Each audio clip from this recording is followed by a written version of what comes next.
Hey scholars, I'm so excited to be writing with you today. So today we will be continuing to write our folktale stories, and let's review what a folktale is and the different parts it requires. We know that folktales are fiction stories that have been told over and over again by many different authors. And we know that one type of folktale is a Cinderella story. And let's take a look at the different parts a Cinderella folktale needs and review what we know so far in the Cinderella story that all of your teachers have been collaborating on. So a Cinderella folktale needs 7 things or 7 parts: a main character, a villain, an event, a fairy godmother, a lost thing, a solution, and a happy ending.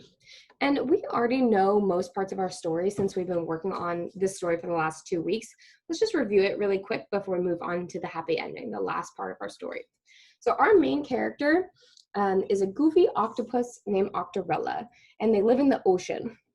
Our villain is the sassy starfish who uses red words and is not kind to Octorella. Our event is a music concert hosted by a group of fish.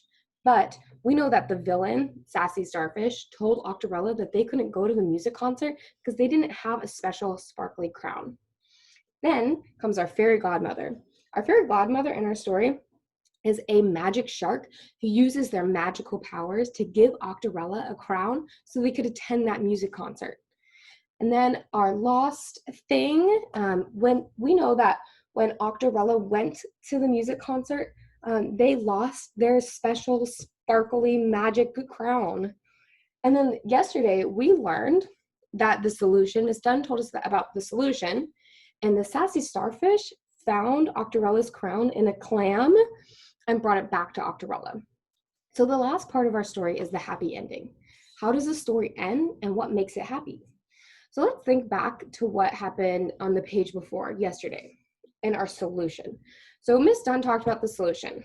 And in our solution, the sassy starfish finds Octorella's crown and gives it back to them. And Miss Dunn also mentioned that the solution might be the first step in Octorella and Sassy Starfish solving their problem and forming a friendship. So this gave me a great idea for the happy ending. Okay, let me get out my pre-write. Okay. So this is what we have for the happy ending.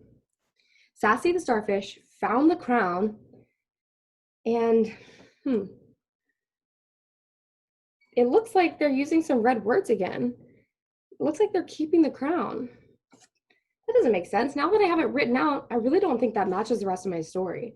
So we know from reading and studying Cinderella folktales that the ending is happy. And this ending doesn't seem very happy because Sassy the starfish is still using red words, and I can tell by Octorella's face that they do not feel very great. It looks like they're kind of sad. So it looks like I need to redo this portion of my plan. But that's okay, scholars. That's what a pre-write is for, to make sure each part of your story makes sense before we write the book. Let me fix my pre-write. All right, friends, I'm back with a new pre-write. Let's take a look. Okay, so it looks like Sassy the starfish found Octorella's crown, gave it back to them, and then the happy ending is they used green words. They both look very happy, and they're probably in the green and even became friends. Is it happy?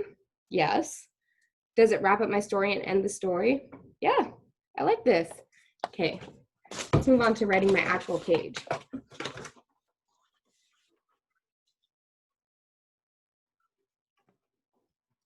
All right, friends, this is the final page. This is the happy ending page of our story. Let's read it together. Ready, set, read. Octorella and the sassy starfish used green words and became friends. And I used an exclamation point at the end because I'm very excited. It's a happy ending. All right, and I added details to my story to give readers clues from the pictures to infer how the characters are feeling.